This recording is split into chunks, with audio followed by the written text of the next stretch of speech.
So, welcome back to the Great Ace Attorney Chronicles, and we're still dealing with number 2, The Resolve of Naruhodo Ryunosuke. So, we're still in the final parts of the trial, this being number 2. Let's go.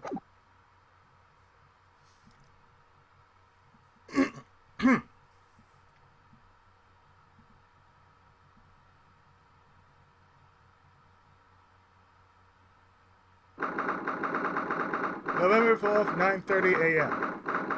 Old Bailey Courtroom.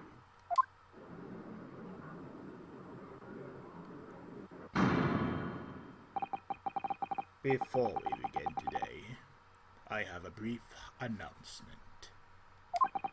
As with the closed trial 10 years ago, some astonishing facts have come to light in these proceedings. The revelation that the well-known Reaper is actually an organization illegally executing its own brand of justice. And the discovery that a respected yard inspector was at its heart until he himself perished in an assassination plot.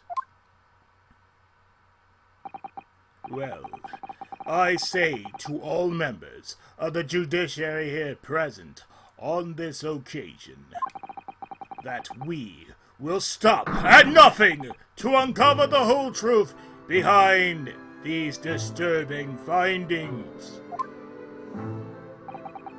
Counsels, you will undertake this trial with resolve to pursue the truth to the bitter end.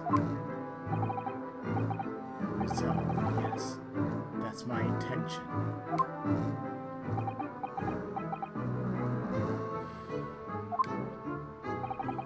My lord, if I may inquire, the defendant may speak. On what grounds is Kazuma Asogi permitted to continue in his role as prosecutor?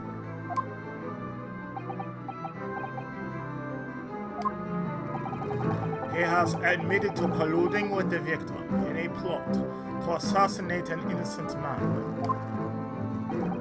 He shouldn't be enjoying the privilege of freedom, let alone be leading the prosecution. I submitted a written petition to Lord Stronghunt, requesting that judgment of my transgressions be delayed by 1 day. You did what? In today's proceedings, I intend to expose everything. My whole life for the last 10 years has all been leading up to this one day. Kazuma. Whatever the outcome of this trial, I give my word that I will accept whatever punishment is deemed appropriate, however severe. And I suggest you prepare yourself for the same, Reaper.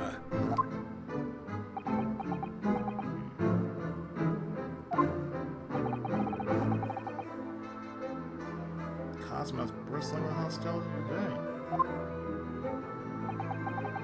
I get the distinct impression we're heading into very dangerous territory. Is that really even Kazuma standing before us? As an extreme exception to normal practices, I have granted this prosecutor's request. The defense finds this acceptable, I presume. Hey!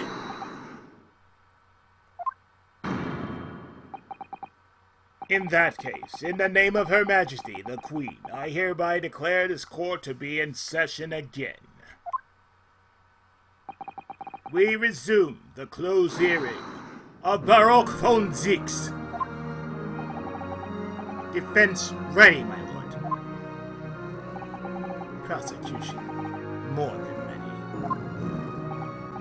Very well then.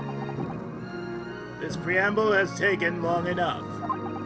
Prosecutor Hasoge, begin!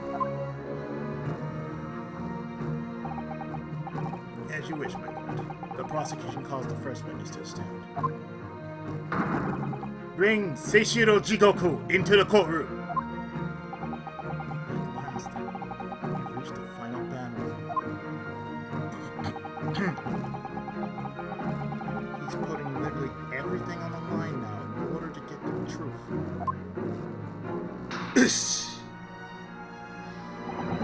Come on, Ryunosuke. Time for that steely resolve, because it's going to test it to the limit.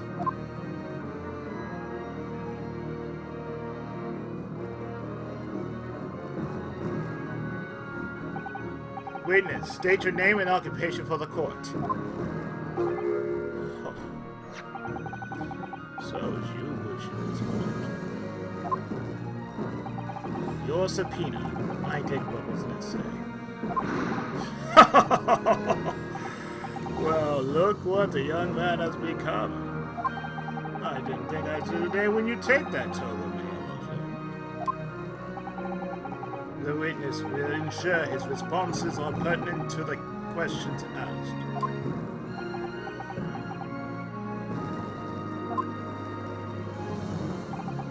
My name is Seishiro Kunio-kun, Supreme Court Judge from the Empire of Japan.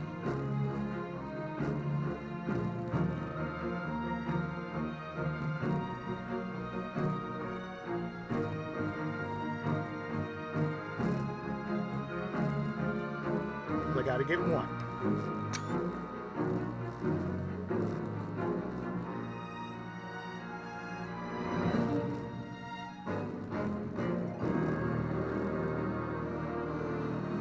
I swear, you're looking at me, it's like you're sporting the Guan Yu.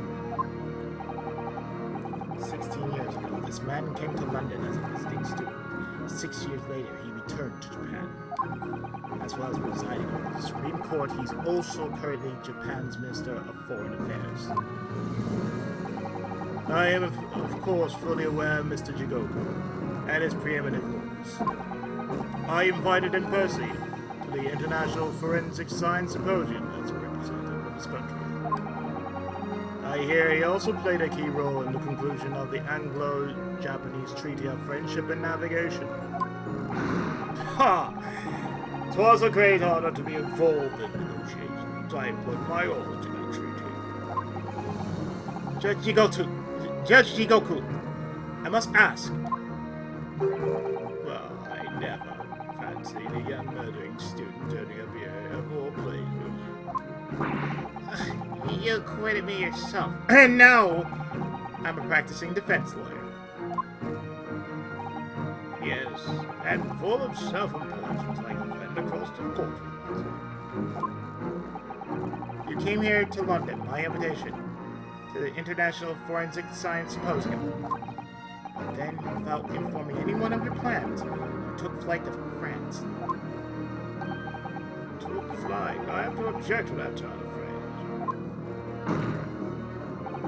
Then explain yourself.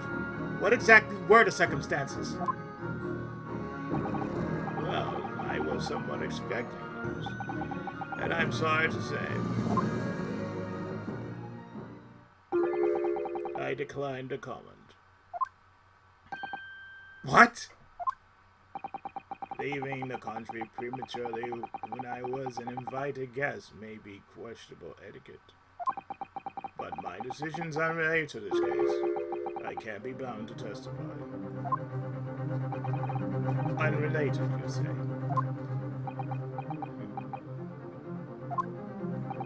I appreciate that a respected police inspector has been killed, for which I offer my condolences. However, being alien, I'd obviously never met the man, nor do I know the first thing about him. As such, I am in no position to testify. So simple as that. So you were running from all this? I beg your pardon. This case is far more reaching than the murder of Inspector Reese. It has ties to another murder, a case that was tried in Japan almost a year ago now. A year ago in Japan? The murder of Dr. John H. Wilson, you mean? That's right. And you, Judge Hell, Judge Jigoku, are at the heart of both cases. The defense has every evidence to prove it.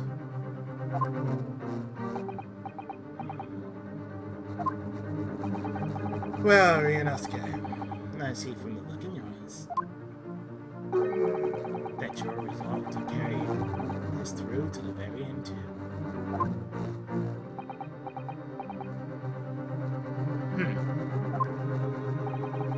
Let's see your evidence, then. What proof do you have that Seishiro Jigoku's involved in this case? Well, that's right here.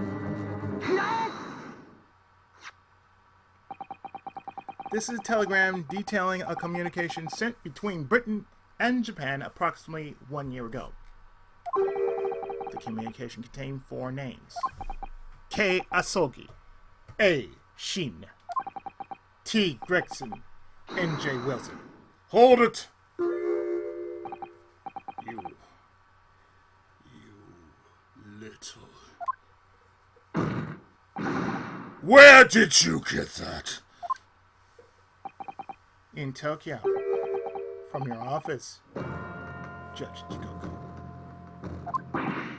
What? How on earth did you? What's this all about? Why is my name on that list? This list of 4 names follows a certain pattern. T. Gregson and J. Wilson are the names of victims. K. Asogi and A. Shin are the names of assassins. No.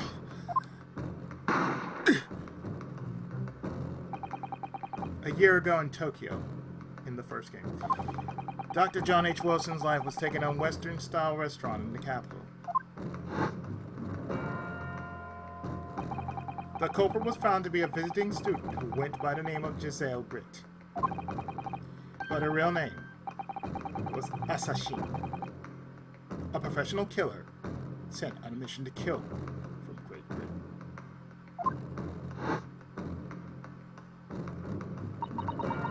Assassin and her victim, J. Wilson. And the murder that just took place here in London was the counterpart to that crime. An assassin sent from Japan, also a visiting student, Asogi Kazuma, whose victim was the British police inspector, Tobias Gregson.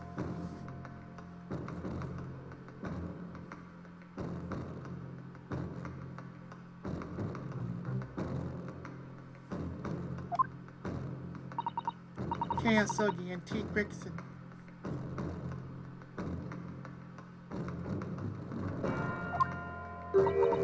One assassin from each country to kill a target residing in another. What exactly is the defense suggesting?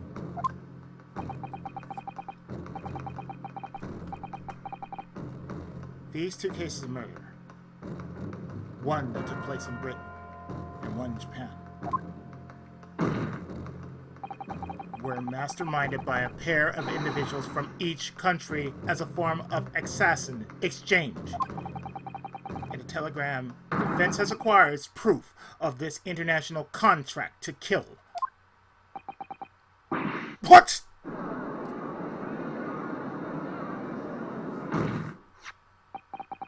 The telegram was found in your office, Judge Jigoku.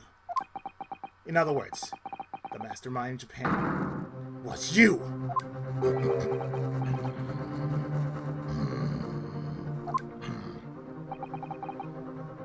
Judge Hell.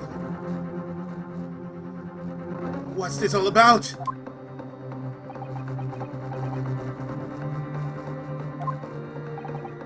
And you, Kazuma, you lied.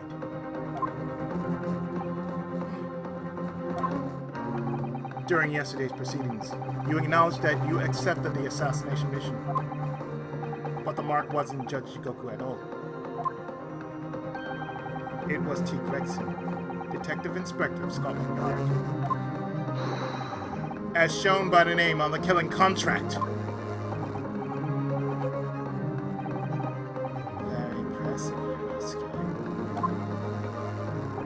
But actually, I didn't. The name on the target I was ordered to kill never passed my lips yesterday. The idea that Seishiro Jigoku was the mark came entirely from you. You deliberately avoided saying a name? The defense claims these 4 names indicate some sort of international assassin exchange. I'm sure I speak for all present when I say that the very idea seems utterly absurd. Well, Mr. Jigoku, what have you to say for yourself?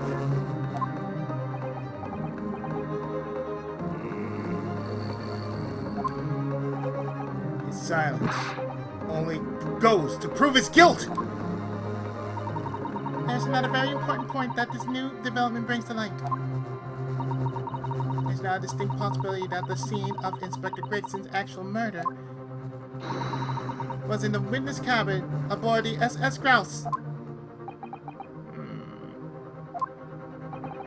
Judge Jigoku, you have to testify now. To refuse will put you in contempt of court.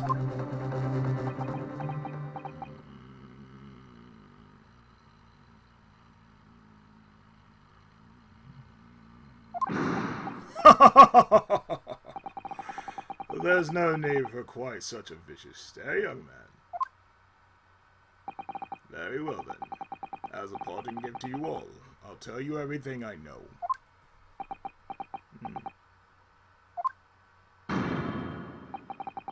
Seems this Japanese gentleman has information that the court must hear about the alleged assassin exchange and the events of the night of October 31st. Present your former testimony now. As you wish, my lord.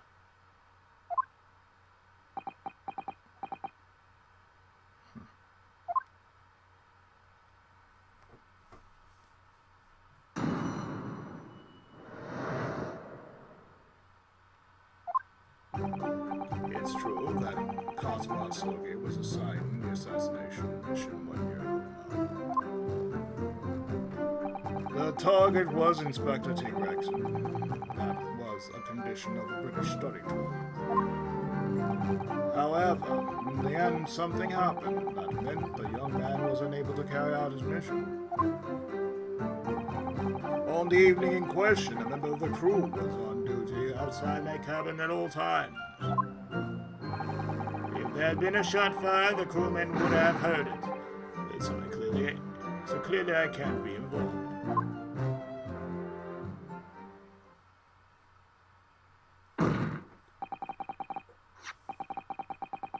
So you admit it then, as this communication suggests? There really was an assassin exchange arrangement between Britain and Japan? Political endeavor at the highest level, not something I can discuss here. To use such a worthy practice as foreign state to coerce somebody to commit murder. It's the most appalling thing I've ever heard. Appalling? Well, it's easy to judge. Pardon? Soge had a reason for taking a sword to that British inspector. What? Which is why he accepted the mission in the first place. Isn't that right, Counsel?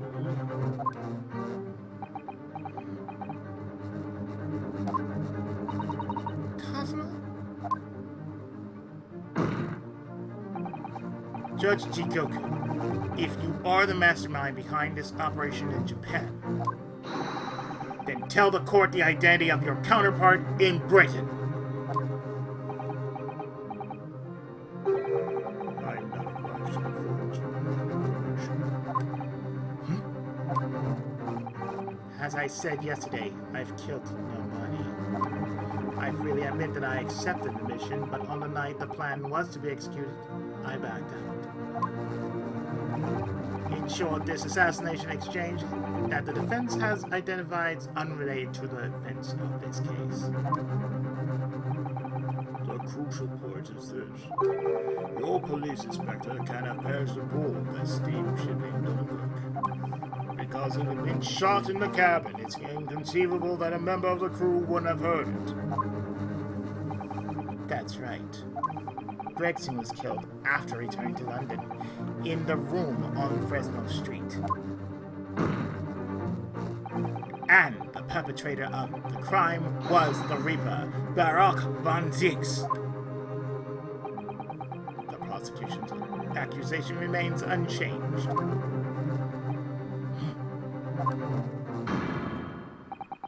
To think that a seemingly innocent foreign exchange program was a facade for such Machiavellian dealings. Clearly, it's a plot only a government minister and high-ranking judge such as the witness could hope to execute. Well, I seem to recall that it was someone on the British side who controlled everything. Be that as it may, it is not the place of this court to pursue this villainous assassin exchange plot. We are concerned only with the tangible evidence pertaining to the murder of Inspector Gregson. Is the defense clear on that point, counsel?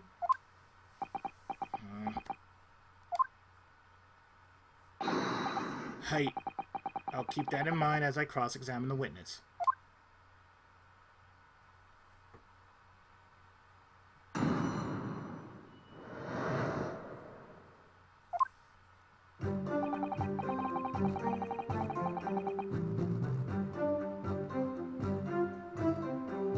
Well, just in case, press everything. A year ago, when Cosmo was still in Japan. Correct. It was at the examination center for applicants for the study tour that I approached him. I'll never forget it. I remember exactly what you said. You just came out and asked me forthright if I considered traveling to Britain on an assassination mission. Surely not. I thought it was a joke of hers, of course. But then it was made clear to me that if I didn't accept it, I wouldn't be considered for the study tour. So you agreed to it just for that? I mean, I know how much you wanted to study in England, but assassination?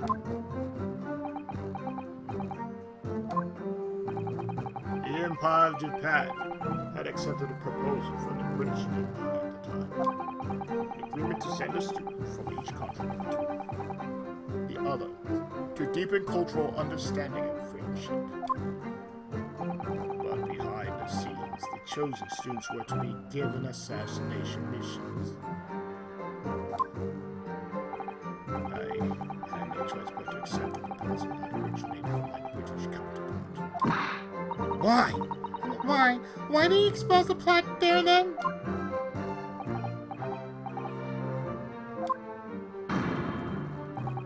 Britain acknowledges no part in these alleged misbegotten dealings. I advise you not to make spurious allegations for Mr. Jigoku. As witness, I am not the truth. Anyway, I picked us up and explain the details of the plan.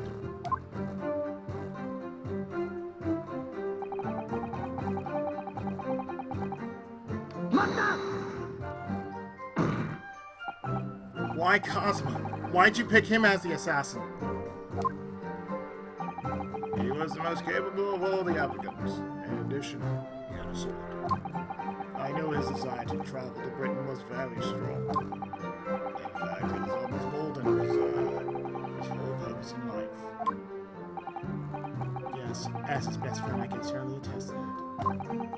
The way he threw himself into his studies. The way he pursued himself, becoming qualified as a lawyer.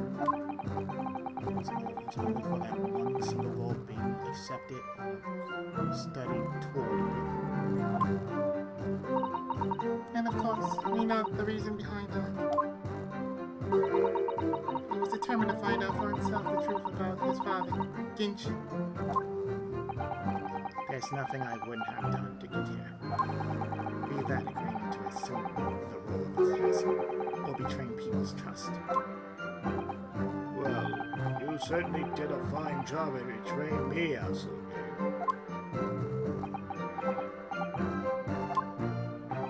But why was Inspector Gregson the target? I have no idea. Those were the orders from Britain. I was in no position to question them. You have no idea. Really? I find it hard to believe. Oh, Drew. Judge Goku was once a visiting student here in Britain himself, of course. Perhaps he has some connection with Inspector Gregson from that time? The defense really ought to catch up. With what? With the fact that the assassination exchange has absolutely nothing to do with the case under scrutiny here. Yes, I've already admitted to recruiting Asogi.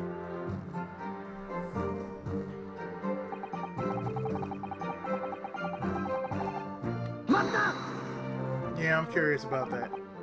I presume you're referring to the incident that occurred during Cosmo's passage to Britain in January?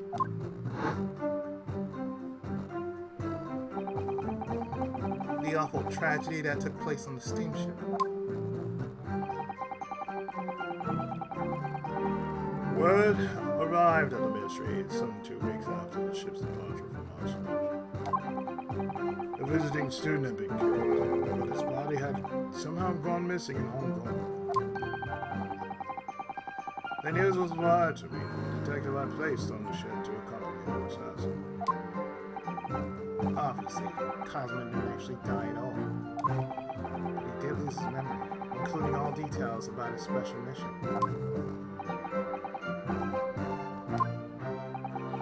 Did you not consider dispatching another assassin at that point? That wasn't possible, simply because that black-clad young student had already put himself forward as Asogi's replacement. And there's no way to stop him from reaching Britain. My hands were completely tied. So, Mr. Sum's strategy worked perfectly. He predicted everything that would happen. Months later, my memory returned. But I never intended to go through with the assassination mission anyway. So, you were playing me right from the outset, is that it? I'd sooner be guilty of that crime than of taking someone else's life. I was prepared to do whatever I had to in order to get myself here to Britain.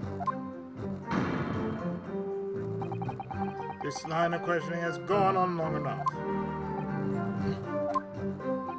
All the court should be concerned about is testimony given by his witness. All details relating to his relationship with Inspector Gregson and the victim's murder. In that case, as I've already made perfectly clear, I had no connection to the man or his death. And some means of substantiating his plea.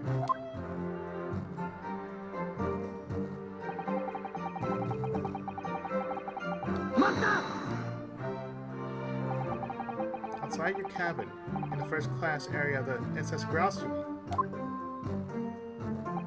Yes, that's right. Not least because there was a murder of a student passenger early in the year, I imagine. The liner operators have taken to posting a crewman outside every first-class cabin door. I can confirm the presence of the crewman guard myself. What do you mean? Because I accompanied Inspector Gregson to Dunkirk that night. I witnessed it with my own eyes. There was a well-built crewman standing guard directly in front of the door to the witness cabin. Ah! At that particular time, of course, I had gone to the ship's dining room for dinner. The inspector and I asked the crewman to allow us into the cabin while we waited for Judge Shigoku's return. I suppose Inspector Gregson was there in his capacity as the Reaper. He was intending to take the witness's life? Exactly. As I've said numerous times now, I had no intention of killing anyone.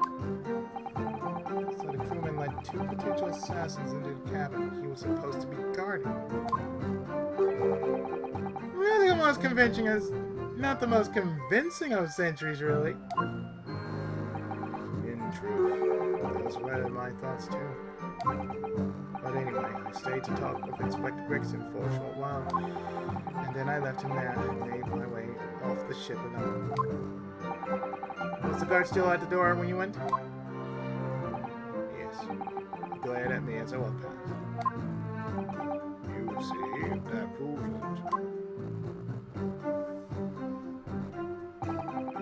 If that had been something.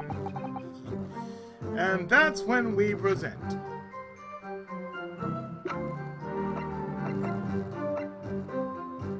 the itinerary.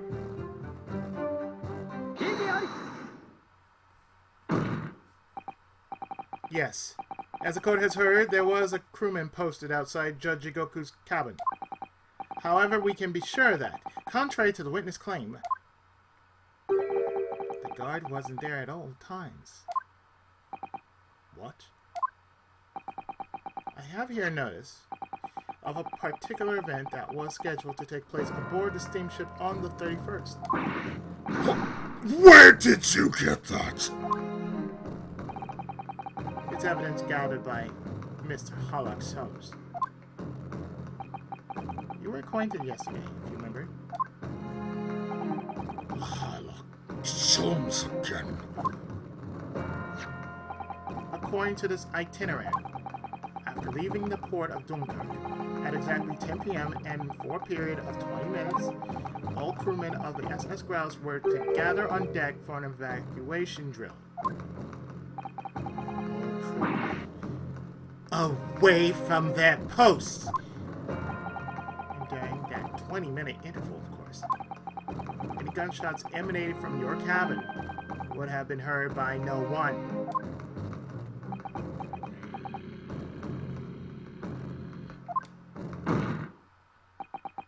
In summary, Judge Jigoku, you had ample opportunity to commit the crime.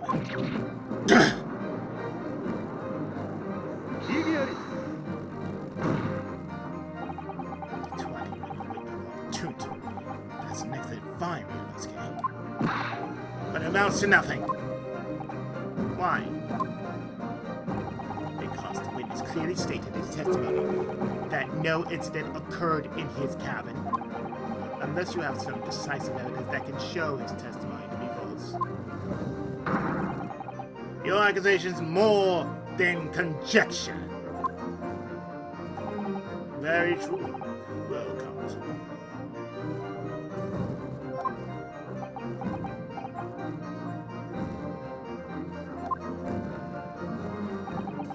Inspector Gregson was killed in Judge Jigoku's cabin that night. I'm certain of it. Because the defense has evidence to prove it.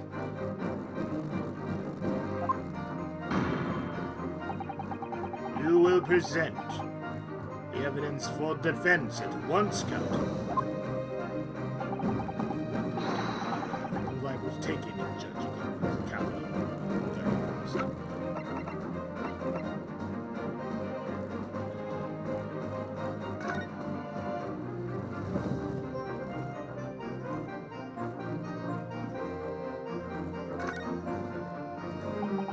See these little things all over the place, don't you?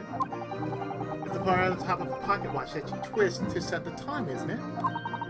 It's called the crown, I believe. A watch would be quite useless without one. The crown, like what sits on top of a monarch's head. Very grand name for such a tiny part.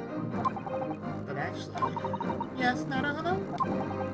If this is a crown, I have a feeling that I might have seen a monarch around here somewhere with a very bare head.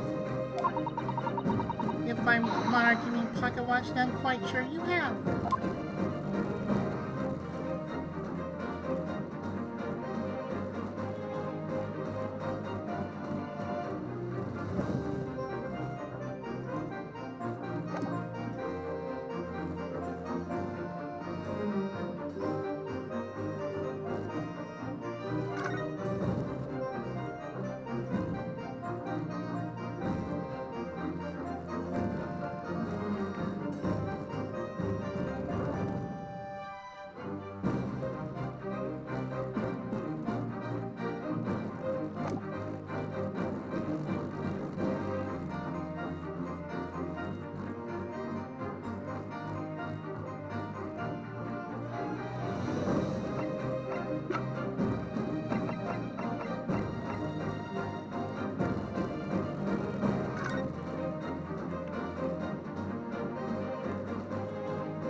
think, Cesaro?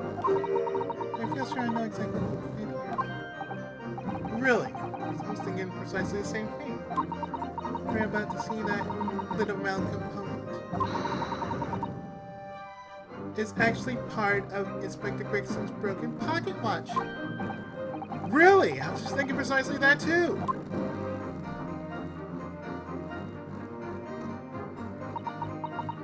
There you go. Perfect fit. I knew it!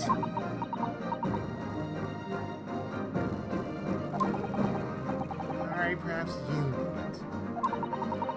I'll make a note of this new information at once. A small machine part that Solms found in Judge Goku's cabin on the grouse.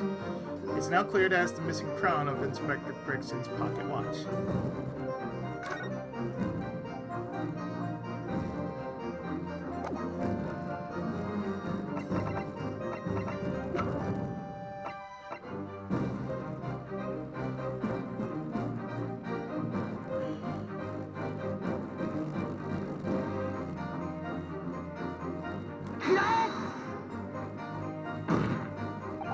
Judge Jigoku, this was found in your cabin yesterday.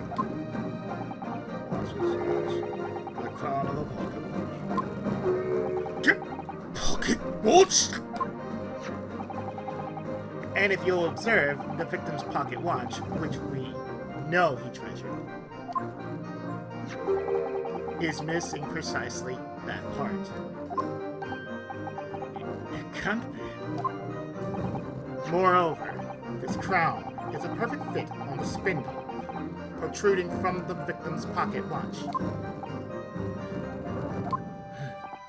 Now, the fact that this was retrieved from Judge Goku's cabin tells us that the victim's watch almost certainly broke there.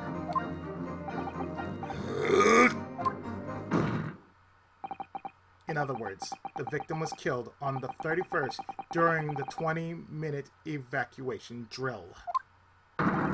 In the cabin occupied by you, Judge Jigoku!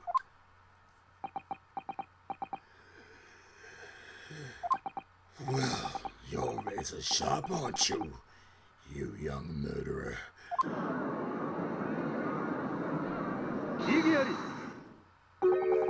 Expertly maneuvered, Yonosuke. And your argument sounds entirely plausible at first. But rather like this pocket watch full of cracks. What? And I believe Judge Jigoku feels the same way.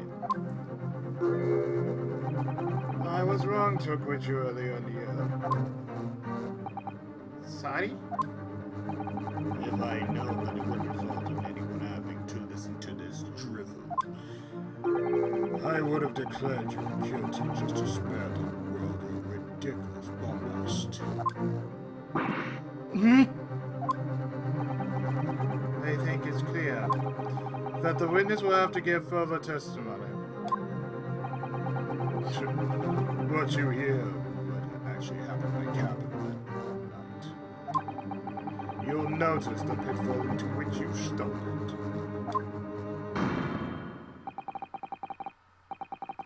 Prior to renewed testimony, I would like to clarify one point. The fact that this part of the victim's watch was discovered in your cabin means that you acknowledge he was there, I presume. Yes, I do. Very well then. You may proceed to give your formal testimony about what exactly happened in your cabin aboard the ship on the evening of October 31st. Of course. As a man of the law, I have no intention of obstructing justice.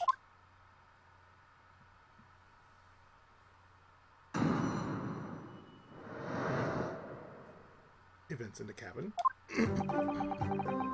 I had a guest waiting when I returned to my cabin after finishing my evening meal in the dining room. When I walked through the door, a mustachioed Englishman was there, foolishly waving a gun at me. I should take care of him with an Ippon-sure troll. He couldn't wait to run away after that. I imagine his watch was broken when I threw him over my shoulder. It has nothing to do with his murder. The inspector was clearly killed after having returned to Britain because his body was found in London.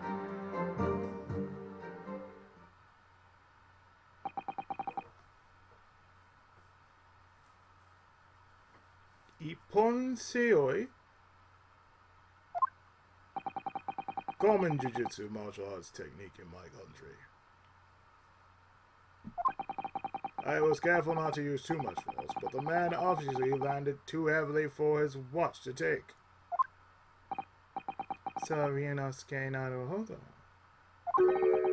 I imagine you can see the flaw in your logic now, can't you? What? The fact that the pocket watch was broken in the witness cabin? In no way proves that the victim's murder took place there. Yeah! No, Inspector intended to kill me. But he didn't manage to pull the trigger. Yes, because he was merely the tactician, not the Reaper's hand of death. Well, the testimony appears to make perfect sense as far as I can tell. Let me express my deep gratitude for your understanding, my lord. But if this testimony holds, Judge Jigoku will be deemed to have no involvement in the case. Well, counsel, I really see no reason for wasting precious court time here on a cross-examination.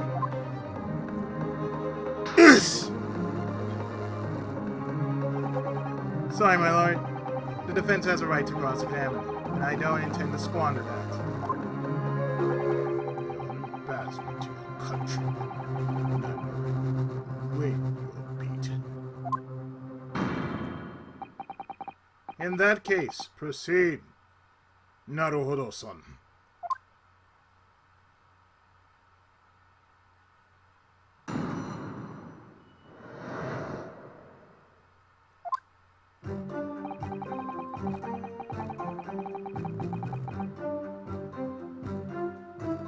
Well, in this case, I don't have to press everything.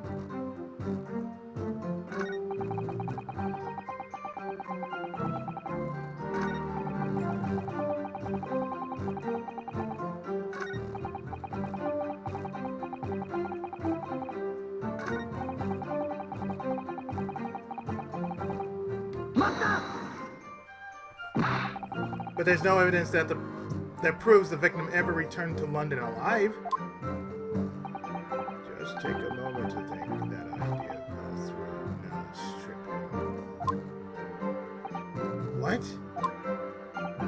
If the inspector was killed on the steamship of France, how on earth could he have gotten back to Britain?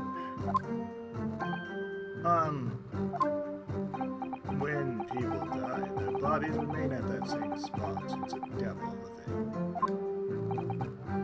Well, then, obviously the culprit must have moved the body. How exactly? Carrying a corpse off a ship, and your arms will raise a few eyebrows and ears, don't you think? Yeah, well, yes, that's true, but... All passenger luggage is inspected when it's unloaded from arriving vessels. And I would like to think that the border police would carry the corpse of an English gentleman as hand luggage. If the murder had taken place aboard the ship, you would imagine the body would have been disposed of at sea. There would be no sense in risking being caught by attempting to transport the body back to Britain. Let's kill that idea then. But perhaps not. Cesaro? You've heard that the first-class passengers were under constant scrutiny by the crewmen posted to guard them, which would mean that the culprit had no opportunity to dispose of the body in the sea. Yes, that's true. So transporting a body to Britain may have been the only viable alternative. Dear me, you really are new to this option. I thought I'd been perfectly clear, but it seems I'm going to have to explain.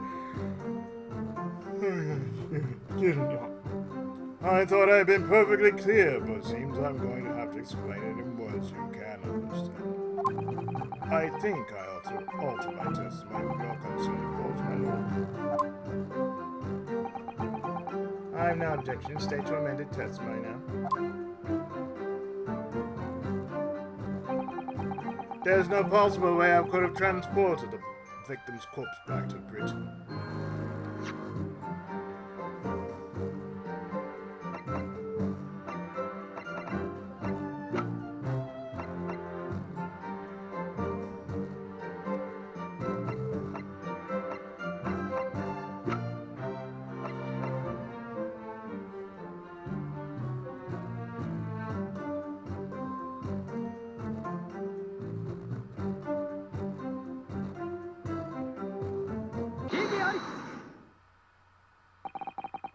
There's no possible way you could have moved Inspector Gregson's body, you say? I'd say the opposite's true. And what's that supposed to mean? Far from being impossible for you to do, the transporting of Inspector Gregson's body back to Britain is something only you could do. Talking about Yunosuke. As well as being a judge, Mr. Jigoku's also Japan's Minister of Foreign Affairs, which means he's exempt from having his luggage searched when he enters the country.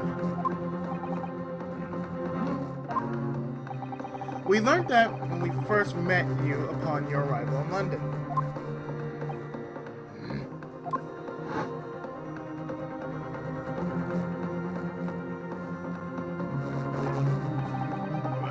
This passport checks and luggage searches at the border took rather a long time. I must say, I'm very obvious of your mysterious strategy. You didn't have to go through any of that, did you? I knew you would. Ha ha ha!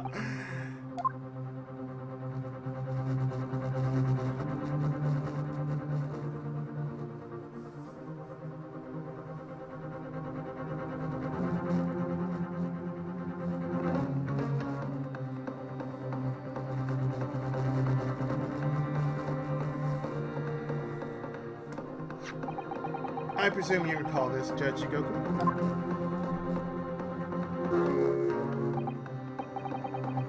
It's a photograph we took in the foyer.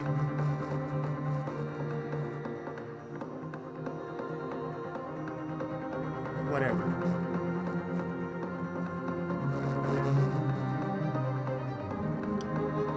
It's a photograph we took in the foyer of a hotel to mark the occasion.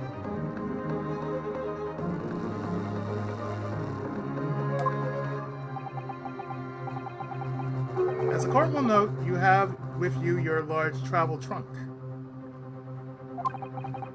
Large enough, in fact, to have a corpse inside. Naruhodo? Surely you're not suggesting?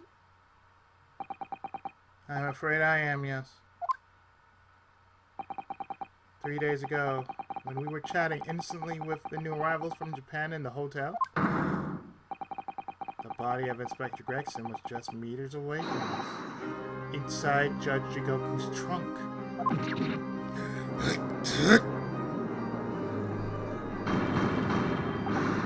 Order! Order in the court! I'm skeptical, counsel, that a grown man's body could fit inside even the largest travel trunk. It could. Because I happen to know that the witness himself, a man of considerable size, fits inside his trunk. And verifying that would be extremely simple, wouldn't it, Judge Jigoku? but inside his trunk, horrifying. after we'd spoken with you at the Great Waterloo Hotel. You have the opportunity to visit the apparent scene on Fresno Street.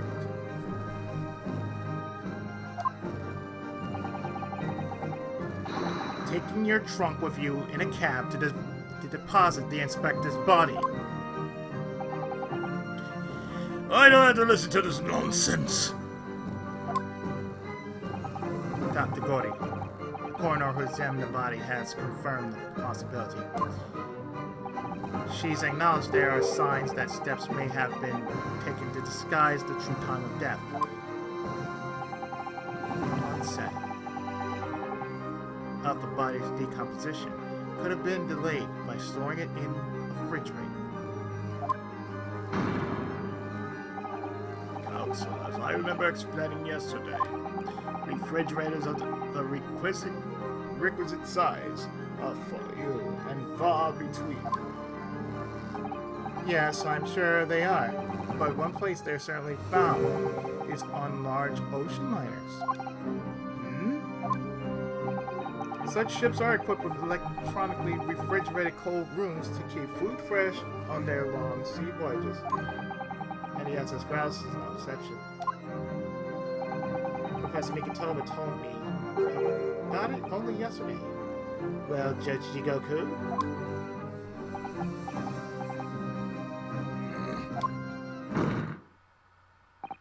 However much you prolong this debate, you can't eliminate the truth.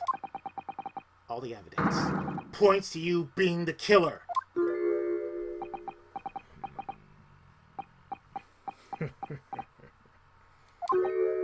Well, this is all very heartening. I can see that it was a wise move, letting Asogi and you embark on this study tour. What are you talking about now? Logical reasoning, of course. All court proceedings will be built on logical reasoning in the new century. And I can see that you both laid firm foundations for that already. Judge Jigoku, please, stop diverting attention from the issue at hand.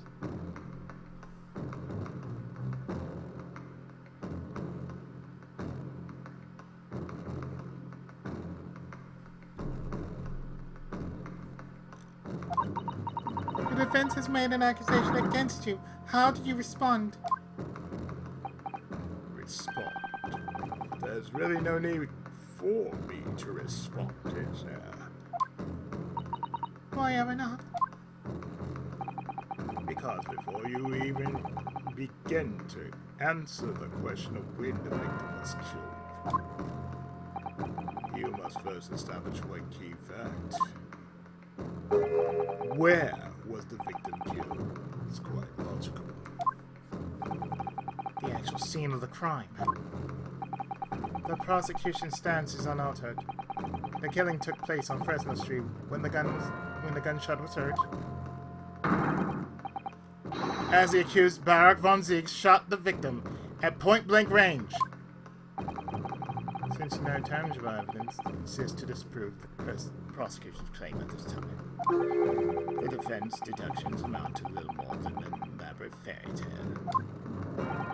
I'm afraid that's how logical reasoning the British are known for really works, young stripling.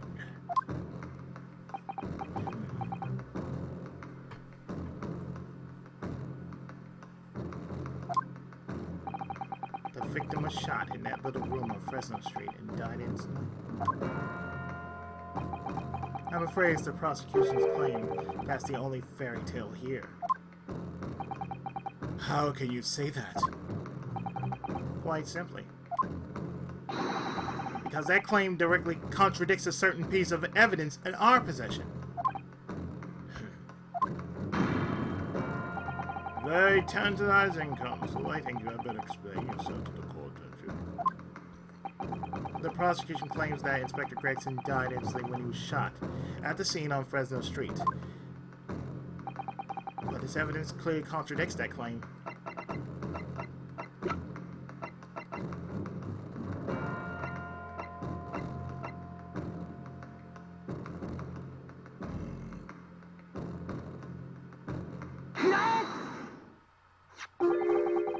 photograph of the victim in the very location you claim he wasn't killed. Yes, but the point is the posture of the body itself. If Inspector Gregson had been shot there, in that room, it's out of the question that his body would have been curled up in a ball like that. Yigiori! I'm sorry to disappoint you, but your logic's flawed. He could have easily have adopted that fatal position due to the pain of the shot, which subsequently proved fatal.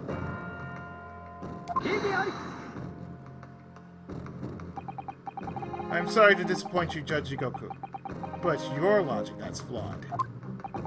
What? According to this autopsy report, the victim died instantly. He would have felt no pain, much less have been able to draw himself into that position. Oh! Which begs the question of why the victim's body is curled up in that way. Though the answer should be abundantly clear by now. You're suggesting. The inspector's body took on that posture ahead of its arrival on Fresno Street, before it was coldly turned out on the floor from the inside of a large travel trunk. No! You're quite right. The shape of the body. It looks exactly as it had been kept in a confined space.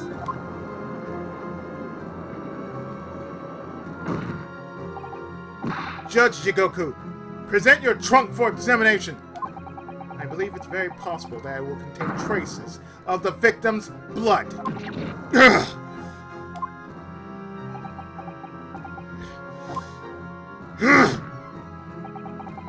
Present my trunk. I refuse. What? On what grounds? I'm the Minister of Foreign Affairs from the Empire of Japan. I shouldn't have to put up with their treatment just because of some stripling's baseless accusations. In other words, Judge Jigoku, there's blood in your trunk. I decline to answer that. As Minister of Foreign Affairs, At this moment, you're not a government minister. You are a witness in a trial in Britain's highest court. I don't care who you are or what your status outside this courtroom might be. You will not withhold information. Nothing's more important than the truth. Ugh!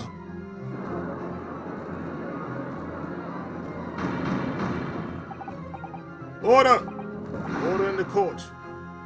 Mr. Jigoku wants it to be.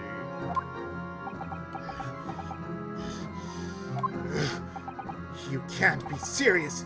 You did it?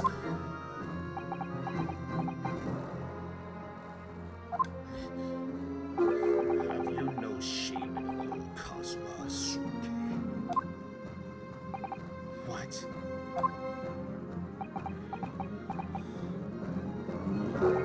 Very well, I admit it. I did bring the inspector's body into the country. Inside my trunk. Exactly as postulated by the defense. Dear God! Outrageous! So what's you? You admit to Inspector Grayson's murder? No! I admit nothing more than what I've said. Of killing the man, I certainly have no recollection. What on earth is that cryptic statement supposed to mean? I merely disposed of the inspector's body, which was left in my cabin, in order to avoid unwanted attention. As the judicial assistant over there pointed out, I had no chance to throw it into the ocean. So, I decided my only option was to bring it into Britain with me and dispose of it somewhere else. You can't still deny it! If you didn't do it, then who on earth did kill the man?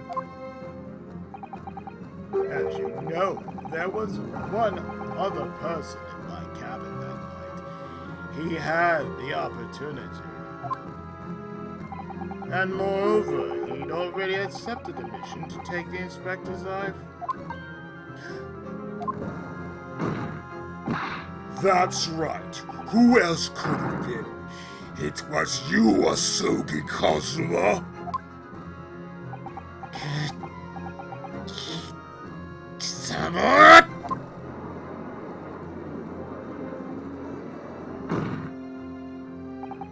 I never thought you stooped to this.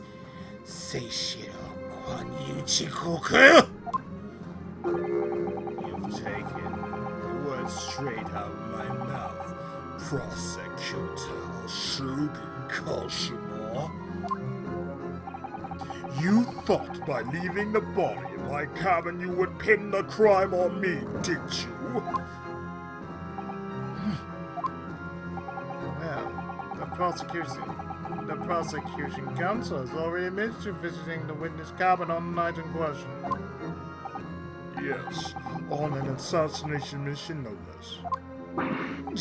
Samurai! You wouldn't. So, what do you make of that, young stripling? You've heard my testimony now, and that's all I have to say on the matter. I'll admit to nothing more. I don't believe this. Counsel for defense. What is your position now? The court awaits your response to the witness assertion. The assertion that on the night in question, the victim's assailant was in fact Mr. Asogi Kazuma. This isn't a dead seems to me. The answer's right in front of me. It comes down to Jigoku or Kazuma. Both of them had the opportunity to kill Gregson, but one of them didn't. And I'm just a step away from proving who. Very well. The defense is ready to respond to the assertion put forward by Judge Jigoku. The idea that the victim's murder could have been committed by Prosecutor Asogi's impossible. Judge Jigoku, let me remind you of something you said only a few minutes ago. You claimed that logical reasoning is the future of the judicial process. It is no question. Well, logical reasoning can prove something here. Namely, that it would have been impossible for Prosecutor Asogi to commit the crime. What? The court will only accept an argument as supported by compelling evidence. So present what you have, counsel. What proof is that allegedly demonstrate the impossibility of Prosecutor Asogi's involvement?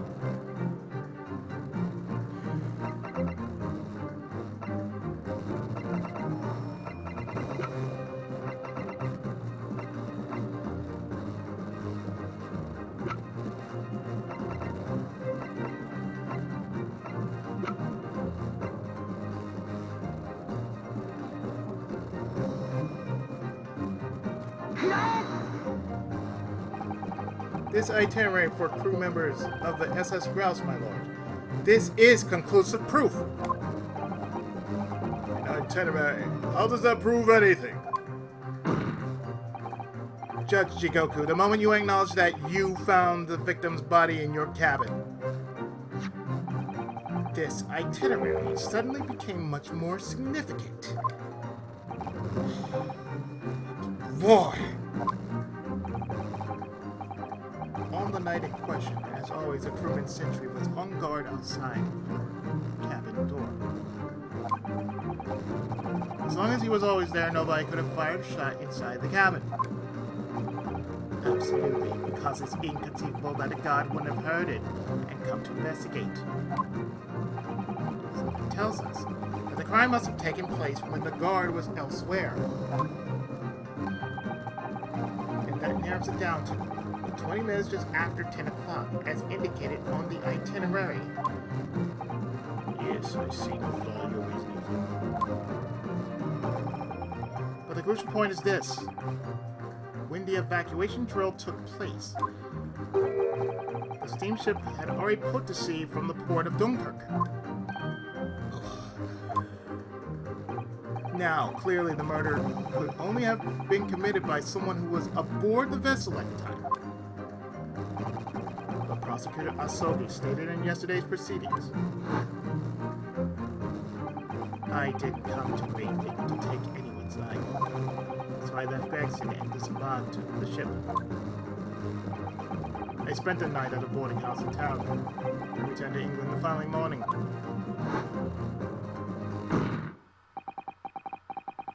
Which I'm sure the court will agree is conclusive proof that Kazuma Asogi couldn't possibly have carried out the killing. Ugh!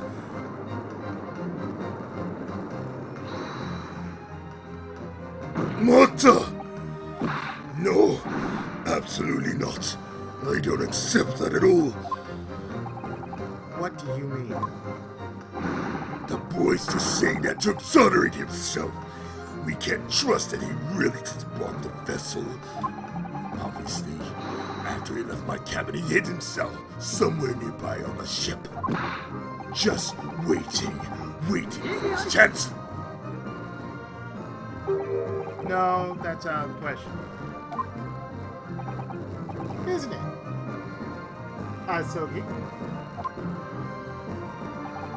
As defense rightly because I disembarked the vessel and spent the night in a boarding house in Dunkirk. And as I said yesterday, I signed my name in the accommodations register book. Oh, extremely easy to verify and undeniable proof. No! There's no escape this time. You can forget that you're a judge, government, or government minister. It's time you gave the court an honest answer as a common man.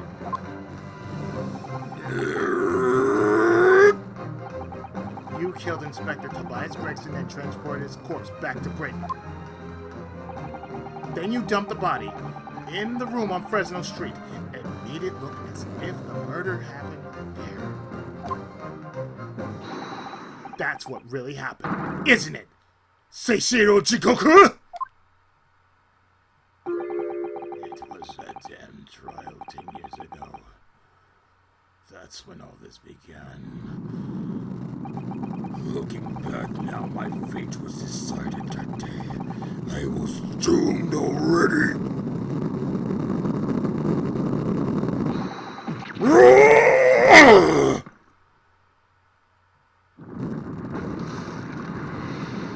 Calm down, Roman Reigns. It's over. My life is over.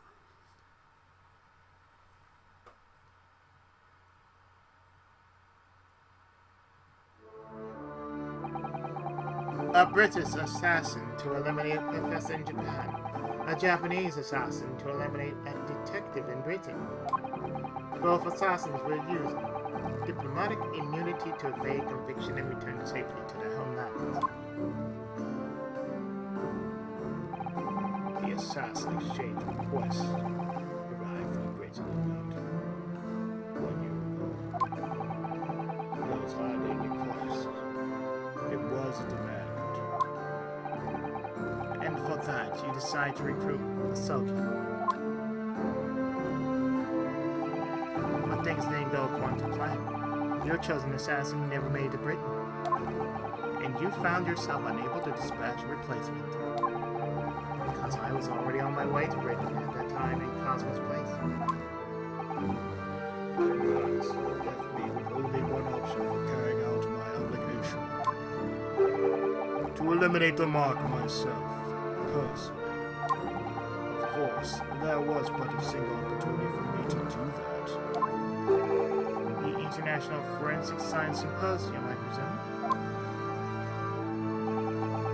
That is right. I decided it would be safest to carry out the plan before my arrival in Britain.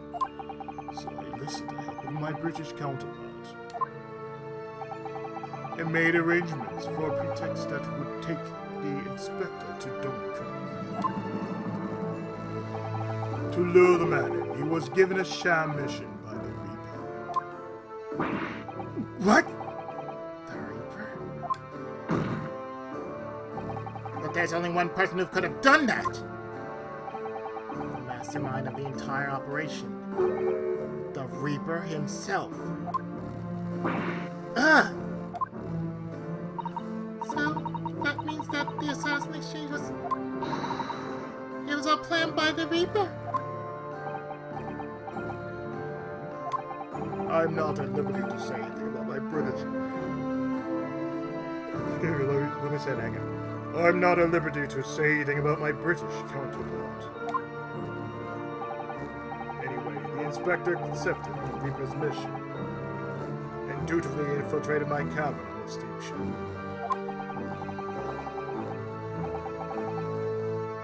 It was all a death trap designed to lead him to France and his own death.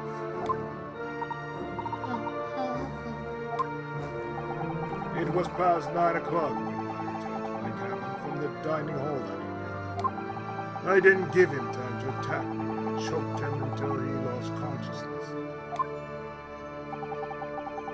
But there was a guard just outside of him, so I left it at that for the time being. Even the slightest noise might have aroused suspicion, so I bided my time and waited. 20 minutes after 10 o'clock. I had intended to finish him off by strangulation. But moments before I had the chance, he suddenly came around and went for me in a reckless move.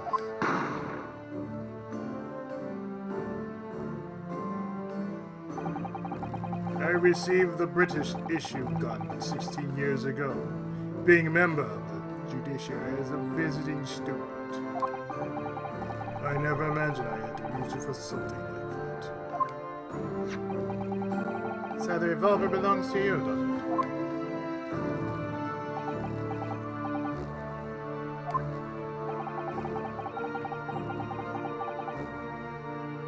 Then the victim was killed inside your cabin on the SS Grouse.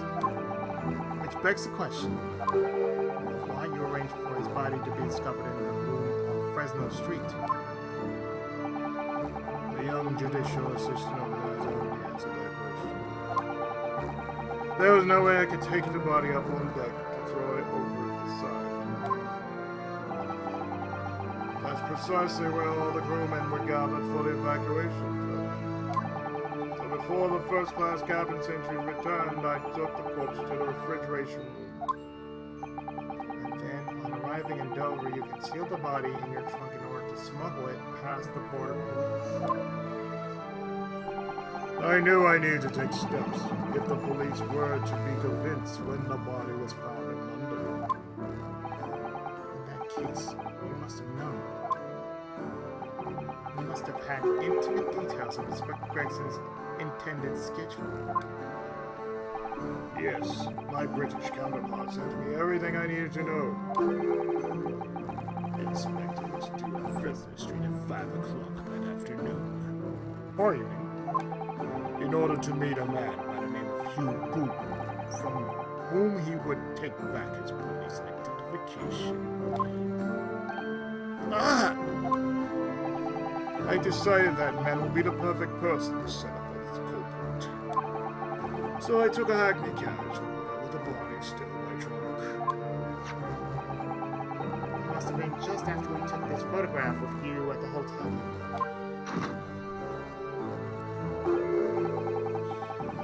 Yes, I wasn't expecting a welcoming. I was more than a little nervous. On Fresno Street, I spotted a young girl selling a little firecrackers. Miss Venus, of course. I conceived of the candle trick there and then. So I donned a simple disguise and approached the girl to buy enough firecrackers to replicate a gunshot. What sort of disguise?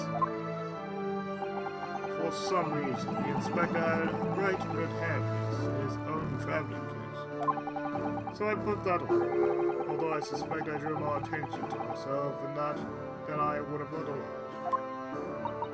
The hairpiece we found at the scene. The inspector had it ready for the red-headed investigation. I early arrived at the room at around 4:45. So I quickly placed the body on the floor, moved the notice and set up my little candle trick. I arranged it so the firecrackers would go off with a bang around 15 minutes later. So that Mr. Boone, who was there to arrive at 5, would walk straight into a trap. Except at the last moment, I made a careless blunder. What was that? I imagine it was the bag of fish and chips. Ah! I didn't notice that it had fallen out of his overcoat pocket when I moved the body to the refrigeration room. I put it back in his pocket the following morning, but the smell was already there. Well, it seems the warmth of the heated cabin had accelerated the decay of the fish. Shit. Anyway, that's everything. All the sordid details of what I did.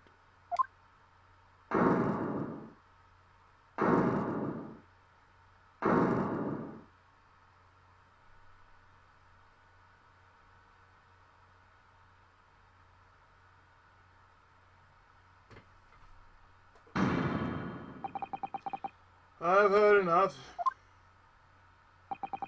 We've arrived at the truth about the murder of one of the country's most capable and respected police inspectors. The witness will be tried in the coming days. For a crime of such vile nature, you can expect the most severe penalty.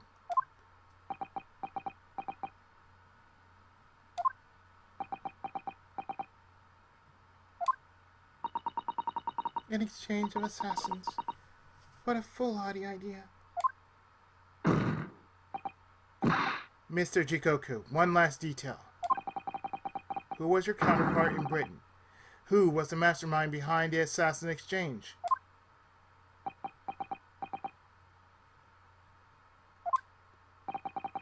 Nothing you say now can make matters any worse for you. Just tell us!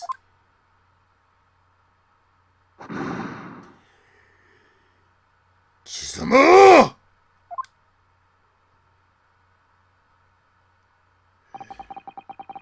I've already told you that I cannot say.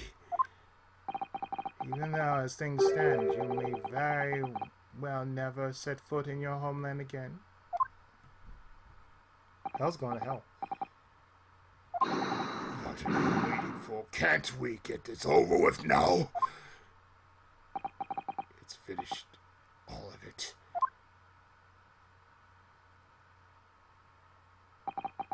I'm finished.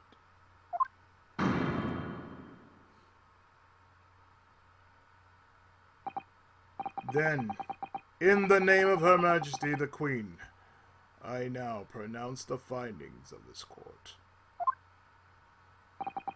This man before us has admitted to the willful murder of Tobias Gregson.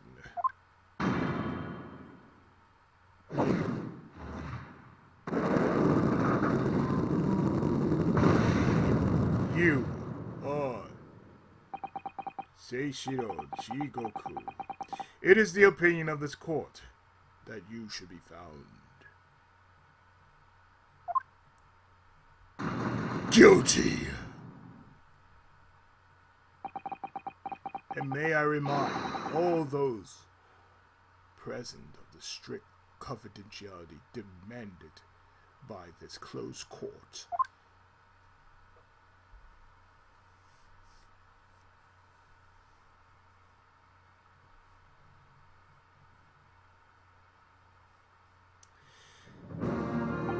Moments ago, Mr. Jigoku signed a written confession,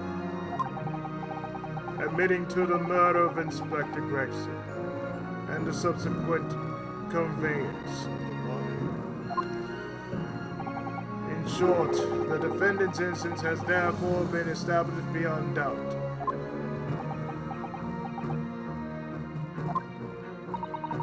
Oh, wonderful. Well done, Naruhodo. Yes, thank you. Is something wrong? I'm just a little troubled by his silence. The true identity of the Reaper of the Bailey and this extraordinary assassination. We do remain in the dark about these mysteries, however. Insofar as the indictment brought against the defendant in this trial, we have reached a conclusion. I have every intention of pursuing both mysteries. As a prosecutor,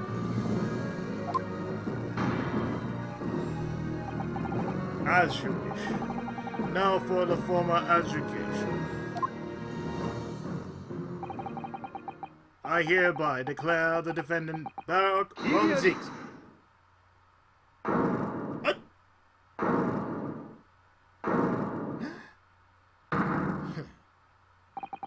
The prosecution calls for adjudication to be deferred. Counsel. The accused's innocence hasn't been fully established at all. And therefore, it would be wrong to deliver a verdict at this time. That is the prosecution's unwavering position. What? But Judge Jigoku has already confessed. Nevertheless, Baron Van Zix has committed crimes for which he must be punished. Well, it would appear for you to have information that the court needs to hear, Prosecutor Asogi. Certainly, the murder of Inspector Gregson was actually carried out by Shinshiro Jigoku. But it's clear from the witness testimony that he was coerced into complying with the plot. Into the sick, merciless assassin exchange. That may be true, but so what I want to know is who coerced Jigoku, who was pulling the strings.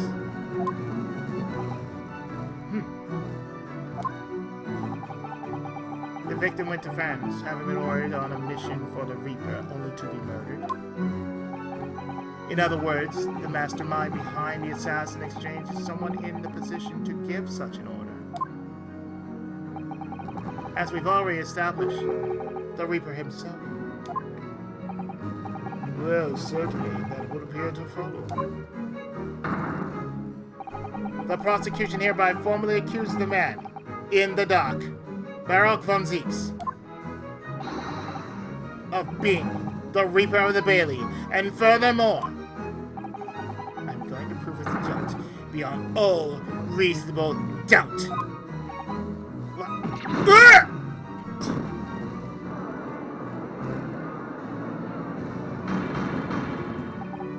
Order! Order!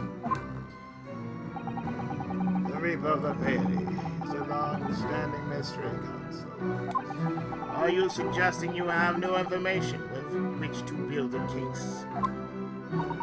Scotland Yard has already investigated Van Zix very thoroughly in that regard, and they found no evidence whatsoever to substantiate the claim that he is the Reaper. Perhaps, but circumstances have now changed. What do you mean?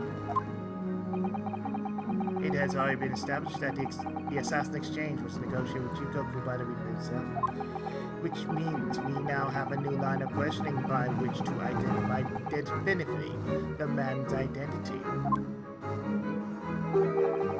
That is the prosecution's intention here. I must say, I am surprised by quite how tenaciously you appear to want to besmirch my name.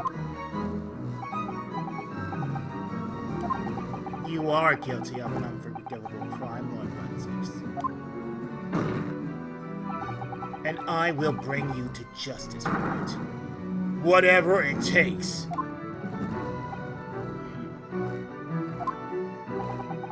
That explains Cosmo's silence before. And stop at nothing to finish what Lord Von Six unwillingly started 2 years ago.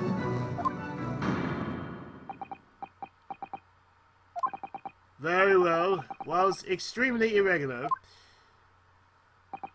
I will, on this occasion, grant the prosecution further opportunity for witness testimony. The defendant will disclose any and all involvement he has had with the Reaper and the assassin exchange. I thank you, my lord, for guiding the court so wisely. I hereby declare this court to be in session for a supplementary hearing.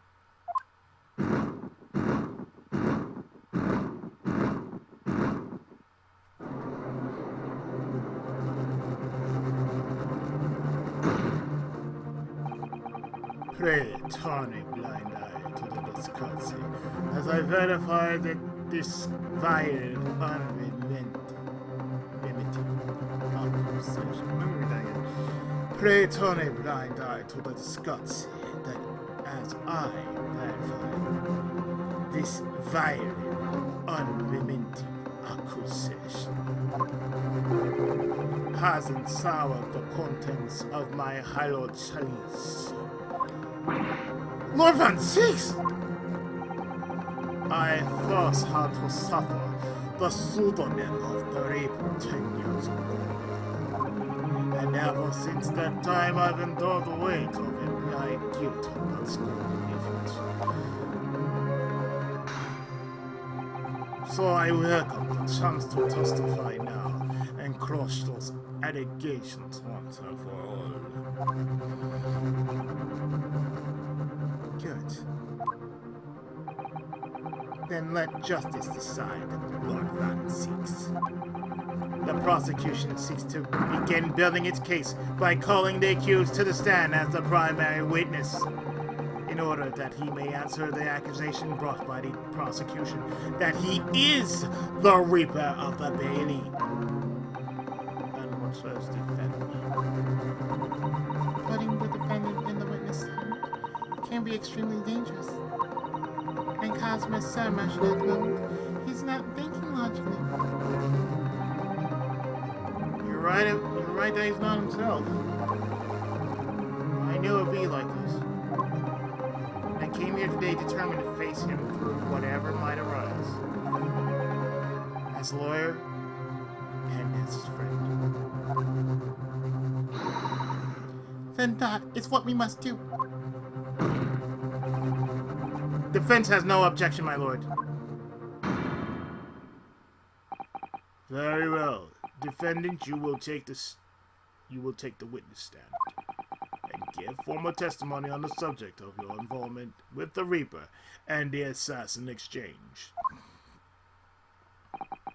As you wish, my lord.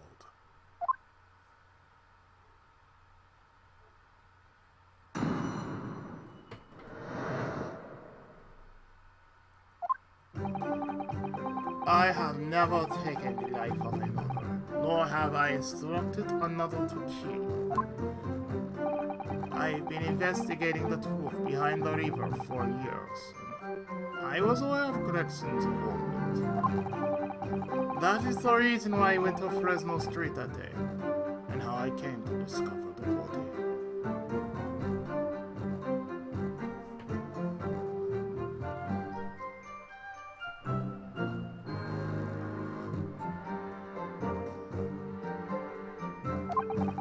The point is, no common thread exists between myself, Gregson, and Dr. Wilson.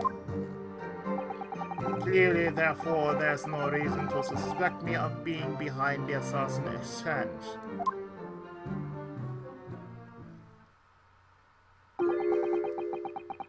So you deny all accusations by the prosecution? Both that you are the Reaper of the Bay and that you masterminded the assassin exchange. I acknowledge that the public at large believe me to be the Reaper. However, that's a fallacy, which I alone am in a position to forswear. Naturally, the prosecution believes the testimony just given by the accused to be untrue.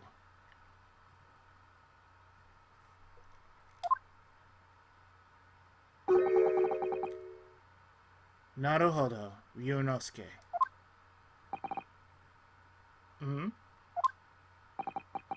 Let me ask you, why are you here? What really brings you to this courtroom?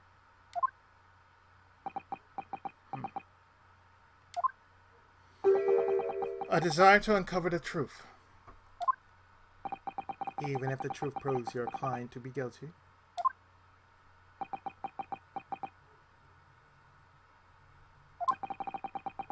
From all my experiences in this courtroom, I've come to realize something.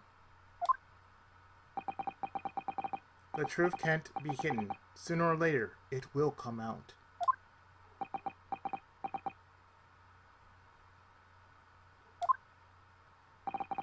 So it's always my intention to work with my client in pursuit of the truth. I want you to remember what you just said. Enough dilatory chatter. Counsel for defense, proceed to cross-examine the witness. I know exactly what you're thinking, Cosma. I know you're just waiting to point it out. The contradiction you're convinced lies somewhere within this man's testimony.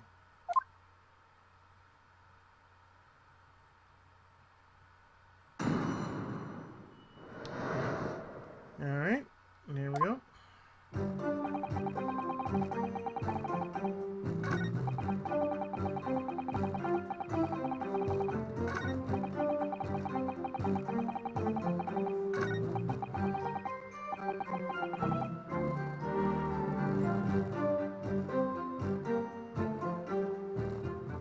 Oh, I'm sorry, sir. There is a thread. There's a common thread.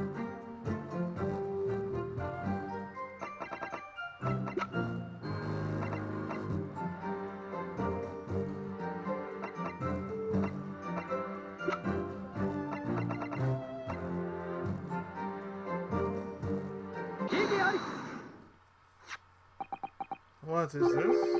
An autopsy report? Wait, this is 10 years old? From the autopsy of Lord Clint Van Zieks?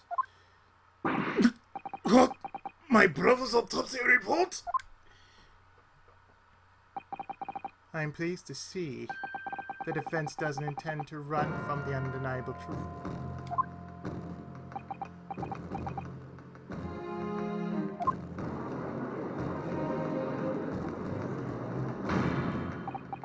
Order in the court. What reason do you have for presenting a 10-year-old autopsy report here, counsel? This. The autopsy report of the professor's final victim. Is an indelible link between Inspector Gregson, Dr. Wilson, and the defendant. Not that accursed name again. I've personally researched all the court records relating to that case. I know that at the time, autopsy was considered sacrilege to the victim's souls. And for a member of the aristocracy, like Lord Clint Van Zieks, it was unthinkable. But someone implored the powers that be to allow the autopsy to go ahead. Inspector Gregson. He declared that he was certain he would obtain conclusive proof from the procedure. And it was Dr. Wilson who conducted the autopsy. His signature is clearly visible on the document. As promised by Gregson, the autopsy did indeed produce evidence. Evidence that conclusively proved Genshin Asogi was guilty of the murders. In my brother's dying moments, he mustered all his remaining strength to leave that vital crew behind.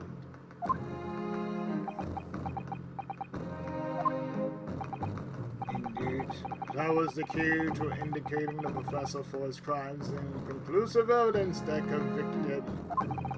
It enabled Lord Von Zix here to avenge his brother since his death with a marvelous victory in court.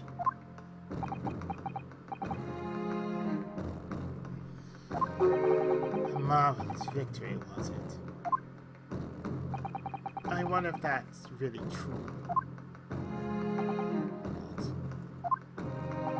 Could the same be said if it turned out that the key piece of evidence in question was in fact fabricated? If the inspector, the coroner, and the prosecutor all colluded together to cast an innocent Japanese man as a mass murderer and send him to his death, that's outrageous! And now, 10 years later, for some reason the secret has been threatened and needs protecting, which is why the inspector and the coroner had to be silent, isn't it? By someone in power in Japan and in Britain, using the two killers recruited for the assassin exchange.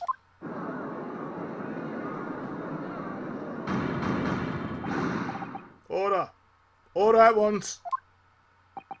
10 years ago, my father was convicted in this very courtroom as a mass murderer to be sentenced to death.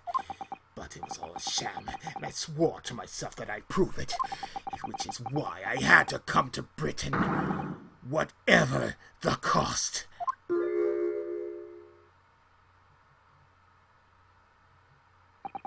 You'll have to forgive me if I feel compelled to toast this vengeful Nipponese tenacity of purpose here. However, he who fails to quash his emotions in the courtroom has failed as a lawyer. Come on, Kazuma! You know this won't wash! You're claiming your father was misrepresented in a trial that took place a whole decade ago. You must see that without evidence, that's nothing more than wild accusation. As it happens, I have evidence.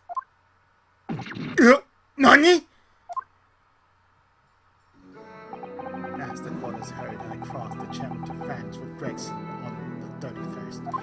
I went with him on the pretext of being the assassin recruited to kill Seishiro Guanyu Jigoku. But my true intentions were to make the inspector tell me the truth. What truth? The truth about the evidence. And he acknowledged what I've already deduced. There's a closely guarded secret about what went on in the autopsy 10 years ago. What? Secret? I know nothing of any secret. While we waited for my supposed mark in Jigoku's cabin, I drew my clan's illustrious sword Karuma before the inspector's eyes. He very quickly understood what my true motive was.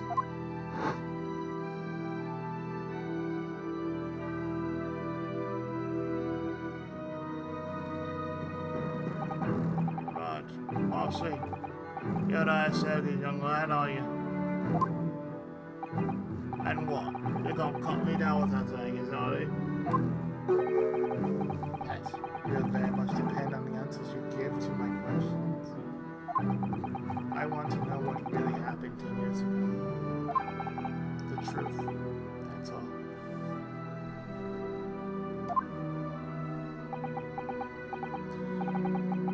we get into it, let me make one thing clear. I still believe your father was the professor. There's no doubt in my mind.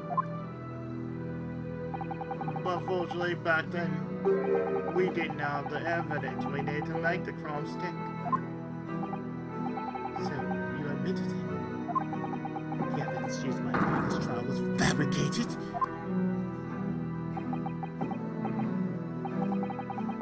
It was for the good of the country. Anyway, I was just following orders. What exactly did you do? Speak! I'm not saying another way.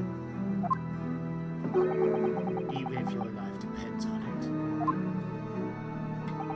That's right. Even then.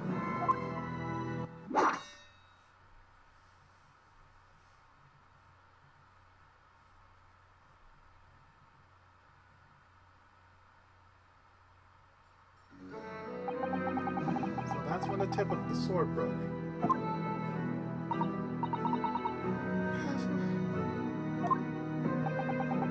If the results of Clint Van Ziek's autopsy were fabricated, then the investigating officer Gregson and the lead coroner Wilson must have known about it. And they can only have been ordered to pervert the course of justice in that way by one man. The man leading the case for the prosecution, Barak von Zieks. In other words, the defendant did have cause to organize this exchange of assassins. Exactly, and it was established earlier. It has been the Reaper himself who liaised with Jigoku in Japan to arrange the exchange.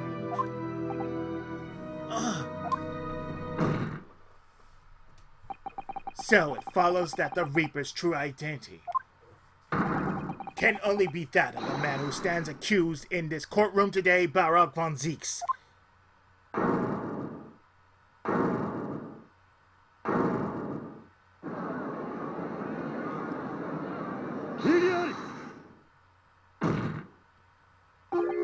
Kazuma Asogi. Nani? What you just told the court. Are you absolutely certain of your facts? Did Grex really fabricate evidence for that trial 10 years ago? I heard it with my own ears. It's shameful admission.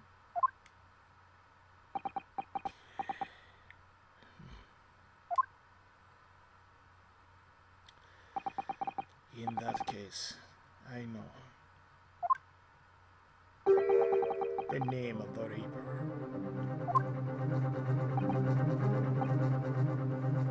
Nandato? What Van Zieks? I gave no such orders. I know that for certain. Which narrows down the remaining possibilities to one. Van Zieks isn't the one behind all this. Then yes, there is only one other person who could have done something like that. I believe I know who it is too. Huh? I just had a feeling his name was going to come up. The true identity of the infamous Reaper of the Bailey is...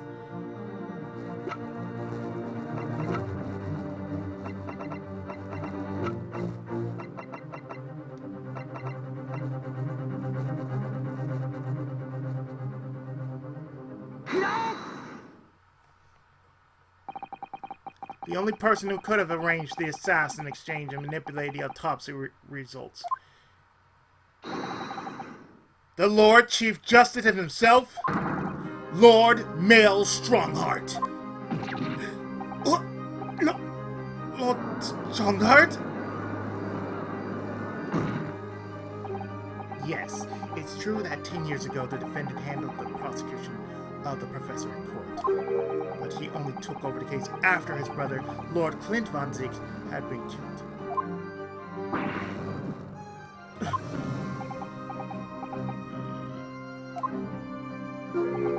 I can only assume that this is the most inappropriate joke in British judicial history.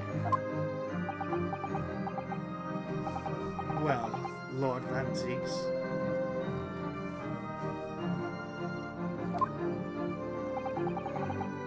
years ago, I was very loyal to my profession. But I had a burning desire to avenge my brother's death, so I pleaded for control of the case.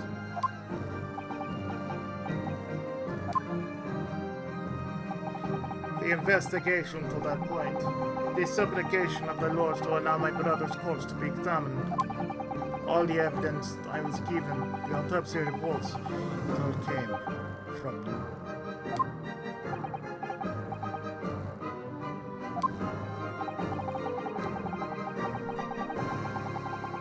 I spent my life since then believing I was in your debt. By the way, you stood aside and let me handle the trial. But I see now. I was very much mistaken.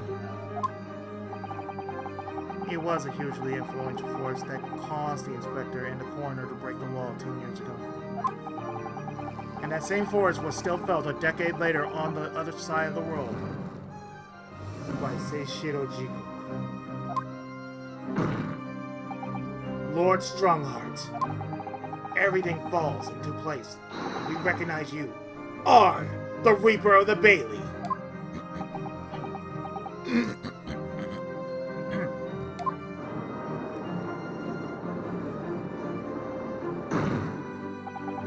The court awaits your response, my lord. This may very well go down in British judicial history, but I assure you, it is no joke. Consider this a formal accusal by the defense.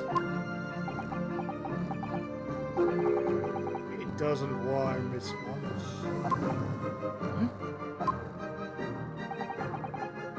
Formal accusal?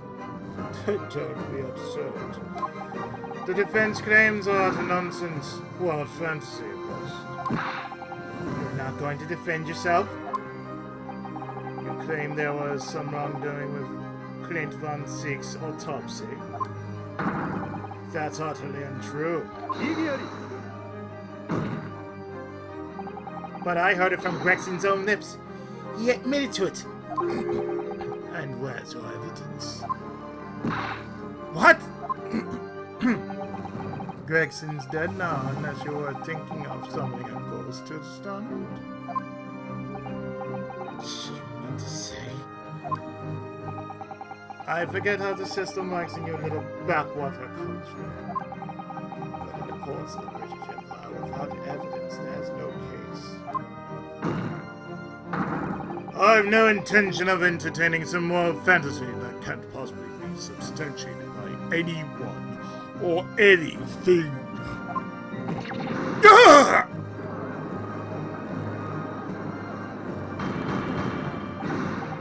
Order in the court. Following Inspector Gregson's murder in light of Dr. Wilson's death as well. There's really no one left who could testify about the events of 10 years ago, is there? So that was the real purpose of the assassinate sales.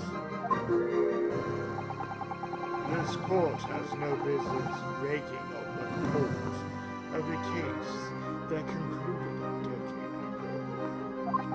The accusal brought by the prosecution and defense is categorically denied. I take upon no objections.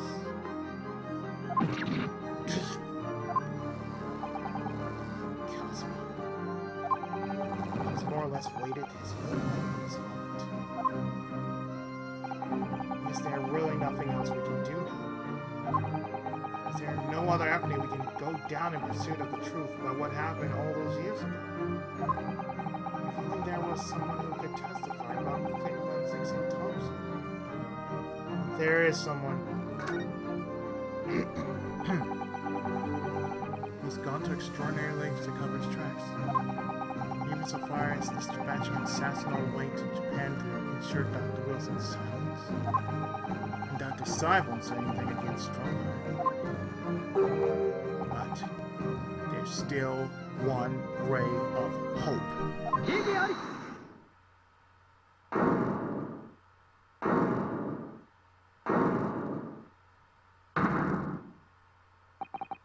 Actually, there is one person.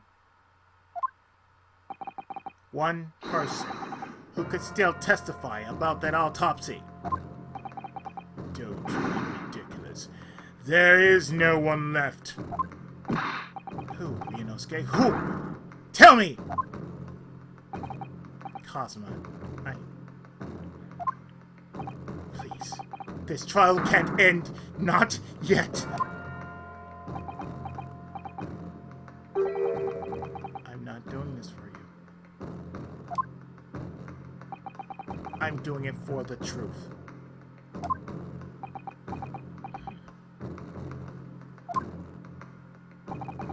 The person the defense would like to call to the stand to testify about the autopsy of Lord Clint Von Seeks is Eugene Mikotoba. Heaven help us. Another Japanese! An expert in forensic medicine, my lord. Professor Eugene Mikotoba. 16 years ago, he came to London with Seishiro Jigoku and Genshin Asogi as a visiting student. And what could his testimony possibly tell us? Professor Mikotoba was the primary assistant during the autopsy in question. He was also the person who actually penned the report.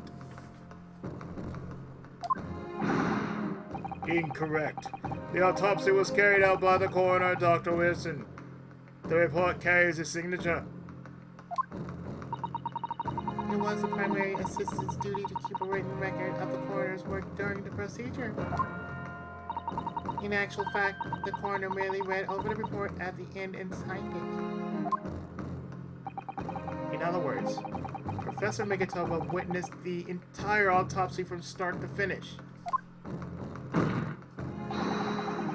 The defense demands that Professor Mikotoba be summoned as a witness as a matter of urgency. Whatever really happened in that autopsy laboratory 10 years ago is something only he can tell us.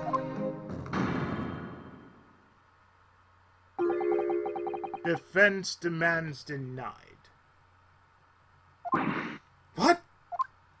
But Professor Mikotoba's in London at this very moment. We can summon him to stand in minutes. Of course.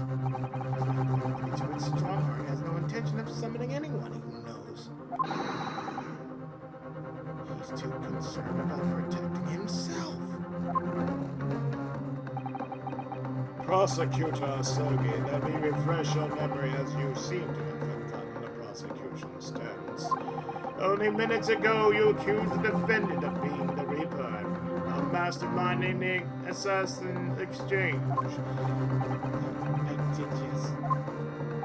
So present your evidence for those claims and make your case complete.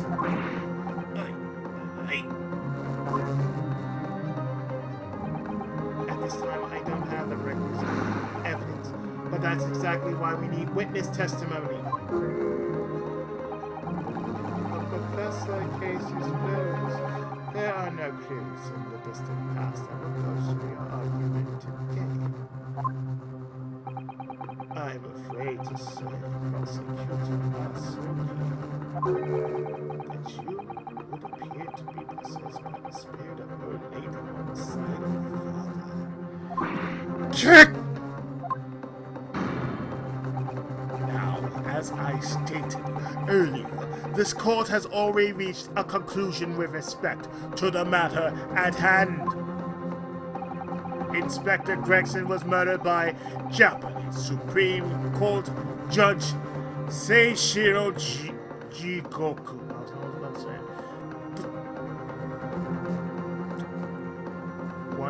Jigoku.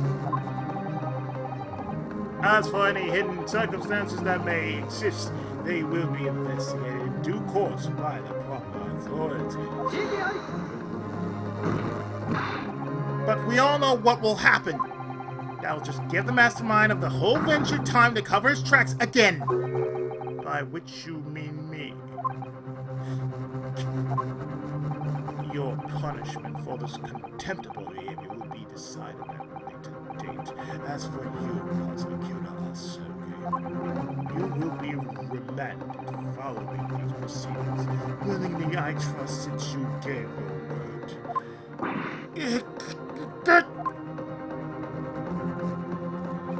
This futile game of revenge is over, young Master Asogi.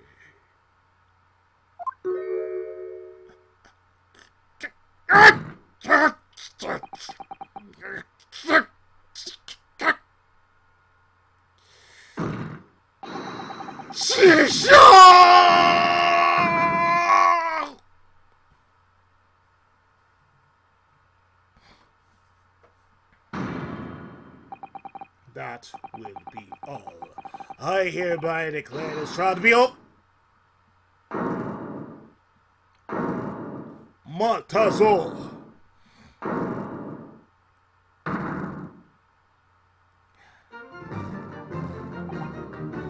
Solmes? This is no place for amateur detection, Mr. Solmes.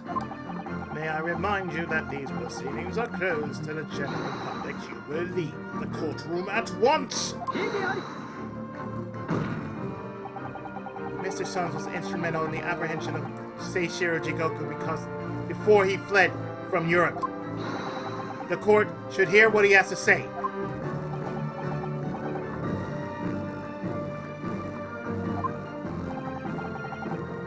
Lord Mayo Strongheart, it is imperative that you refrain from bringing this trial to an end at this stage. Is it really? You need only recall your own words from the opening of the trial to that question. If I may, we will stop at nothing to uncover the whole truth behind these disturbing findings. Surely it can't be that the shock of being accused of being the Reaper yourself has erased that from your memory, can it? The whole truth, sir, has already been uncovered.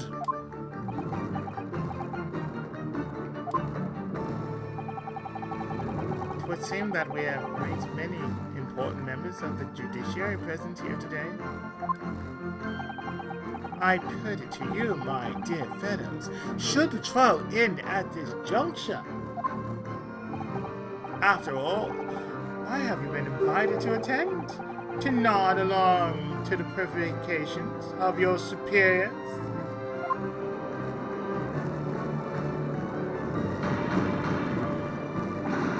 Order in court! It seems to me that we're standing before a door that leads to a new era of legal practices. The door that's ajar. Let us emerge from the shadow of the Reaper's decade-long ascendancy. For you and you alone, my dear fellows, have the power to push this door open now. The auditors in the gallery have no right to express an opinion on court proceedings. Silence! He's right. The judge has absolute authority here. Yes, if he calls the trial to an end, it must end. Oh, well, they really do. Such dark things occurring behind the scenes. Dark things indeed. Is there a single person here present who can answer these same things? What? What? No? The trial should go on. Summon witness! That's right. We need to clear this up before that young Japanese fellow is in custody.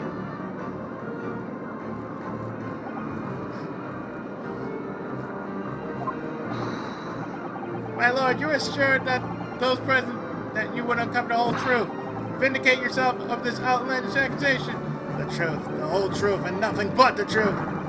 That's the very foundation of British law. A toast to my dependable colleagues in the gallery. I thank you. I thank you. And I thank you. And I thank everybody who was watching this the entire time. Thank you.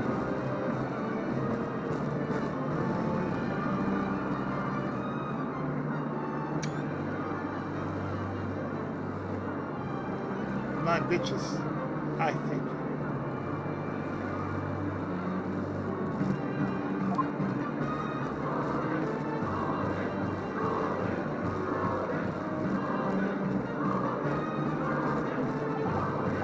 Well, my lord, you hear the voice of British justice, I take it?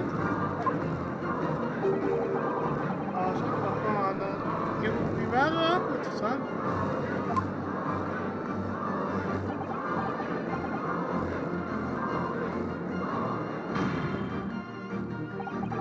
The court will recess briefly.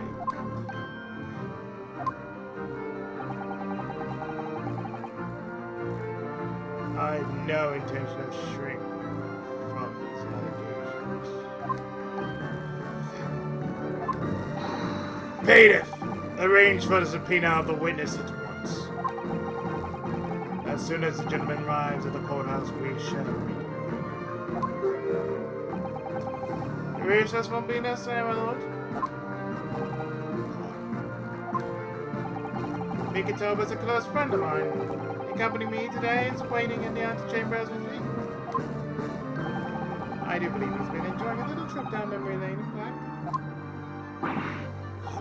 Professor Mikitoba's here in the courthouse? So, you didn't know this would happen, did you? My dear fellow, no one's in a better position to answer that question than you, surely. I wasn't just asking for the fun of it, you know. Well, I must thank you for your assistance in this matter, Mr. Summers. However, you are no further use here. Kindly leave the courtroom at once. But of course, in truth, I find myself rather busy now as a result of these developments. Naruto? Yeah? I trust you have Iris. You look like a charm with you. Absolutely. Still in my pocket. She sends her regards and a reminder. You find yourself at a dead end. The ears are at your disposal. Just one talk, please. Of course. In that case, the trial will continue without delay. Bailiff, show the witness to the stand.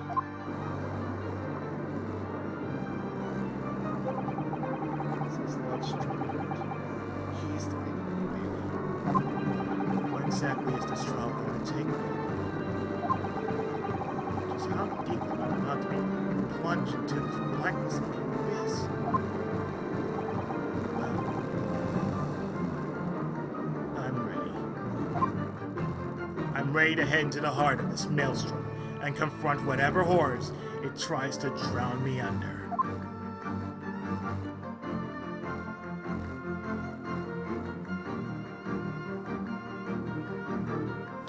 And with that,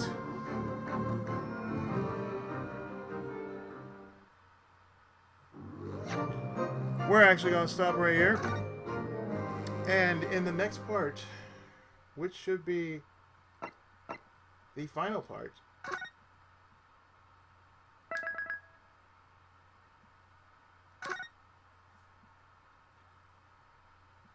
it'll all come down to the final episode. So stay tuned. The final episode of The Great Ace Attorney 2